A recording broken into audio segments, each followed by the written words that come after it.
Market ಬಳಿ ಅವೈಜ್ಞಾನಿಕ ಹಂಸ್ ನಿರ್ಮಾಣ.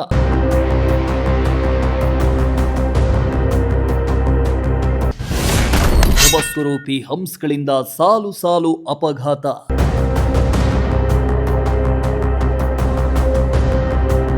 ಎಸ್, ತುಮಕೂರಿನ ಅಂತರಸನಹಳ್ಳಿ ಮಾರ್ಕೆಟ್ ಬಳಿ ಹಾದು ಹೋಗಿರೋ ಹೆದ್ದಾರಿಯಲ್ಲಿ ಅವೈಜ್ಞಾನಿಕವಾಗಿ ಹಂಸ್ಗಳನ್ನು ನಿರ್ಮಾಣ ಮಾಡಲಾಗಿದೆ. ಈ ಅವೈಜ್ಞಾನಿಕ ಹಂಸ್ಗಳು ಯಮಸ್ವರೂಪಿಯಾಗಿ ಬದಲಾಗಿದ್ದು ನಿತ್ಯ ಒಂದಲ್ಲ ಒಂದು ಅಪಘಾತಗಳು ಆಗ್ತಾ ಇದ್ದು ಸವಾರರು ಆಸ್ಪತ್ರೆ ಪಾಲಾಗ್ತಿದ್ದಾರೆ. ಅಲ್ಲದೆ ಈ ಭಾಗದಲ್ಲಿ ಓಡಾಡೋ ಜನರು ಜೀವವನ್ನ ಕೈಯಲ್ಲಿ ಹಿಡ್ಕೊಂಡೇ ಓಡಾಡಬೇಕಾಗಿದೆ.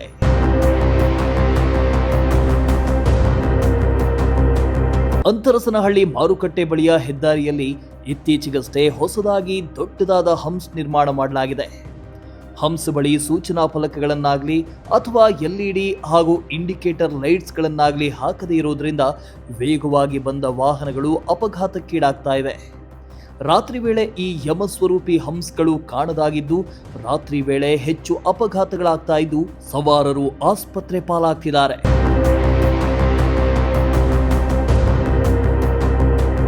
ಇನ್ನು ಈ ಹೆದ್ದಾರಿಯಲ್ಲಿ ನಿತ್ಯ ನೂರಾರು ಹೆವಿ ವೆಹಿಕಲ್ಗಳು ಸಂಚರಿಸುತ್ತಲೇ ಇವೆ.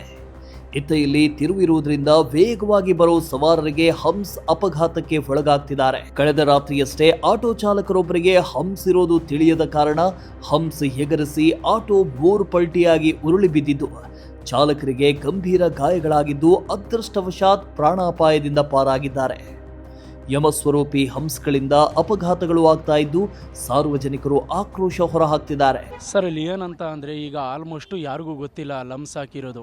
ಡೈಲಿ ಒಂದೊಂದು ಆಕ್ಸಿಡೆಂಟ್ ಆಗ್ತಾ ಇದೆ. Bike accident, auto accident daily ಒಂದೊಂದು ಆಗ್ತಾ ಇದೆ. ರಾತ್ರಿ ನೋಡಿ ಆಟೋ 3 ಪಲ್ಟಿ ಹೊಡೆದಿದೆ. ಬಟ್ ಯಾರಿಗೂ ಸದ್ಯಕ್ಕೆ ಏನಾಗಿಲ್ಲ. ಸದ್ಯಕ್ಕೆ ಚೆನ್ನಾಗಿದ್ದಾರೆ ಪಾಪ. 3 ಪಲ್ಟಿ ಹೊಡೆದವ್ರೆ. ಅಲ್ಲಿ ಹಂಸ್ ಹಾಕಿ ತುಂಬ ಹಿಂಸೆ ಮಾಡಿದೆ. ಈ ಹಿಂಸೆ ಆಗಿದೆ ತುಂಬ ಹಂಸ್ ಹಾಕಿಬಿಟ್ಟು. ಯಾರಿಗೂ ಆಲ್ಮೋಸ್ಟ್ ಗೊತ್ತಿಲ್ಲ ಹಂಸ್ ಹಾಕಿದಾರಂತ. ಈಗ ಆ ಕಡೆಯಿಂದ ಬರೋರು ತುಂಬ ಸ್ಪೀಡಾಗಿ ಬರ್ತಾರೆ, ಈ ಕಡೆಯಿಂದ ಬರೋರು ತುಂಬ ಸ್ಪೀಡಾಗಿ ಬರ್ತಾರೆ. ಬಟ್ ಅವ್ರಿಗೆ ಕತ್ಲೆಯಲ್ಲಿ ಕಾಣಲ್ಲ ಯಾರಿಗೂ, ಆ ಥರ ಹಂಸ್ ಹಾಕಿದ್ದಾರೆ. ಬಟ್ ಅದು ಹಂಸ್ ತೆಗೆಸ್ಬೇಕಂತ ಅಧಿಕಾರಿಗಳಿಗೆ ಕೇಳ್ಕೊತೀವಿ ಅಷ್ಟೇ, ಇನ್ನೇನಿಲ್ಲ. ಲೈಟ್ ವ್ಯವಸ್ಥೆ ಏನೂ ಇಲ್ಲ. ಅಟ್ಲೀಸ್ಟ್ ಲೈಟ್ ವ್ಯವಸ್ಥೆ ಆದರೂ ಮಾಡಿದ್ರೆ ಅಲ್ಲಿ ಕಾಣುತ್ತೆ ಜನರಿಗೆ. ಲೈಟ್ ವ್ಯವಸ್ಥೆನೂ ಇಲ್ಲ. ಅಟ್ಲೀಸ್ಟು ಪೂರ್ತಿ ಕತ್ಲಿದೆ. ಯಾರಿಗೆ ಹಿಂಗೆ ಸಡನ್ನಾಗಿ ಈಗ ಬಂದು ಬ್ರೇಕ್ ಹೊಡೆದ್ರೂ ಹಿಂದೆ ಅವ್ನು ಬಂದು ಸಡನ್ನಾಗಿ ಗುತ್ತಾನೆ. ಹಾಗಾಗಿ ಅದು ತೆಗೆಸ್ಬೇಕಂತ ಸ್ವಲ್ಪ ರಿಕ್ವೆಸ್ಟ್ ಮಾಡ್ಕೋತಾ ಇದ್ದೀವಿ ಅಧಿಕಾರಿಗಳಿಗೆ. ಅದೇ ಕೇಳೋದು, ಅದು ದಯವಿಟ್ಟು ತೆಗೆಸಿ ಸರ್. ಯಾಕಂದರೆ ಇಲ್ಲಾಂದರೆ ತುಂಬ ಜನದ ಪ್ರಾಣ ಹೋಗುತ್ತೆ. ಹಾಗಾಗಿ ಅದು ಹಾಕಿ ತುಂಬ ಹಿಂಸೆ ಆಗಿದೆ. ಹಾಗಾಗಿ ನಿಮಗೆ ಕೇಳ್ಕೊತಾ ಇರೋದು ಒಂದೇ, ದಯವಿಟ್ಟು ಅದು ಹಂಸ್ ತೆಗೆಸ್ಬಿಡಿ ಅಷ್ಟೇ, ಇನ್ನೇನು ಕೇಳ್ಕೊಳ್ಳಲ್ಲ. ರಾತ್ರಿ ಬೇರೆ ಆಕ್ಸಿಡೆಂಟ್ ಆಗಿದೆಯಾ ಫುಲ್ಲು. ಸದ್ಯಕ್ಕೆ ಅವ್ರ ಅದೃಷ್ಟಕ್ಕೆ ಏನಾಗಿಲ್ಲ.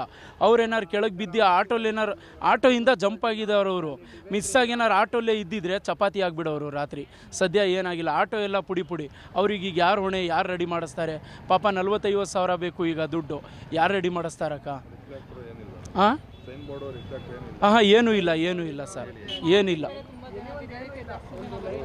ದಿನ ಮಾರ್ಕೆಟಲ್ಲಿ ಜನ ಜಾಸ್ತಿ ಆಗ್ತಾ ಇದ್ದಾರೆ ಹೊರತು ಮತ್ತು ಇನ್ನೊಂದು ಟ್ರಾಫಿಕ್ಕು ತುಂಬ ಜಾಸ್ತಿ ಆಗ್ತಿದೆ ಸರ್. ಅಲ್ಲಿ ಹಂಸ್ ತೆಗ್ಸಿದ್ರೆ ತುಂಬ ಒಳ್ಳೇದಾಗುತ್ತಂತ ನಾನು ಕೇಳ್ಕೊತಾ ಇರೋದು ಅಷ್ಟೇ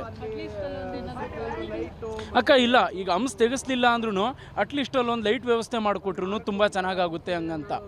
ಹಾಗಾಗಿ ಕತ್ಲೆಯಲ್ಲಿ ಯಾರಿಗೂ ಕಾಣಲ್ಲ. ಸಡನ್ನಾಗಿ ಈಗ ಬಂದು ನೀವು ಹಂಸ್ ಹತ್ರ ಬ್ರೇಕ್ ಹಿಡಿದ್ರೆ ಹಿಂದೆ ಅವ್ನು ಬಂದು ಪಟ್ಟಂತ ಈಗ್ತಾನೆ. ಹಾಗಾಗಿ ಒಂದು ಲೈಟ್ ವ್ಯವಸ್ಥೆ ಆದರೂ ಮಾಡಿಕೊಡಿ ದಯವಿಟ್ಟು ಅಷ್ಟೇ, ಇನ್ನೇನು ಕೇಳ್ಕೊತಾ ಇಲ್ಲ. ಇನ್ನು ಹಂಸ್ ಹತ್ತಿಸಲು ಬಂದ ಗಾಡಿಗಳು ಕಾಣಿಸದೆ ಅಪಘಾತಗಳು ಸಂಭವಿಸ್ತಾ ಇದ್ದು ಅಧಿಕಾರಿಗಳು ಮಾತ್ರ ಇದ್ಯಾವುದಕ್ಕೂ ತಲೆ ಕೆಡಿಸ್ಕೊಳ್ತಾ ಇಲ್ಲ ಅಂತ ಅಧಿಕಾರಿಗಳ ವಿರುದ್ಧ ಸಾರ್ವಜನಿಕರು ಕಿಡಿಕಾರ್ತಿದ್ದಾರೆ. ಇನ್ನಾದರೂ ಪಾಲಿಕೆ ಅಧಿಕಾರಿಗಳು ಇತ್ತ ಗಮನ ಹರಿಸಿ ಇಲ್ಲಿ ಹಾಕಲಾಗಿರುವ ಹಂಸ್ ಕಾಮಗಾರಿ ಪರಿಶೀಲಿಸಬೇಕಾಗಿದೆ. ಕ್ಯಾಮರಾ ಪರ್ಸನ್ ಸಂಜಯ್ ಜೊತೆ ಸುಷ್ಮಿತಾ, ಪ್ರಜಾಶಕ್ತಿ ಟಿವಿ, ತುಮಕೂರು.